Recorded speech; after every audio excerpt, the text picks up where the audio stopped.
Ngayon, ating pag-aralan ang pagkalkula ng 3 digits plus 2 digits na walang pag-angat o pagbabago sa baitang ng digit. Una, isulat natin ang numero sa dibisyon o digit ng kalkulasyon. Ang 7 at 9 ay 1-digit number, kaya ating isulat ng ganito. Kasunod nito, gumamit ng ruler sa pagguhit ng linya ng ganito. Simulan ang kalkulasyon sa posisyon ng 1 digit. Ang 7 plus 9 ay 16. Kasunod, magkalkula tayo sa 10 digit.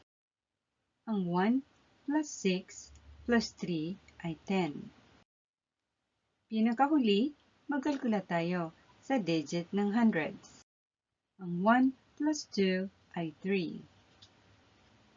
Pinakahuli, isulat ang sagot ng equation na nasa itaas.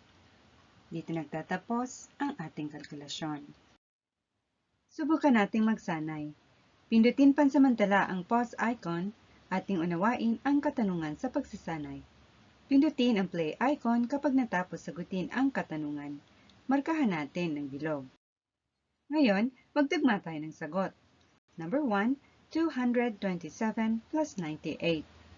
Nasulat ba ninyo ang sagot na hindi kinakalimutang idagdag ang 1 na iniangat sa baitang ng digit? Ang sagot ay 325. Number 2, 625 plus 99. Ating alamin ang solusyon ng number 2 tulad sa unang tanong. Ang sagot ay 724. Tama ba ang inyong mga sagot sa dalawang katanungan? Panghuli, depasuhin natin ang inaral natin ngayon. Basahin natin ang number 1 hanggang number 8. Number 1, sa pagkalkula, i-align ang dibisyon o digit ng numero. Number 2, gumamit ng ruler sa pagguhit ng linya. Number 3, magkalkula mula sa 1 digit. Number 4, pag-angat ng digit, isulong sa ibabaw ng 10 digit. Number 5, magkalkula mula sa 10 digits. Number 6, pag-angat ng digit, isulong sa ibabaw ng 100 digits. Number 7, kalkulasyon sa 100 digits.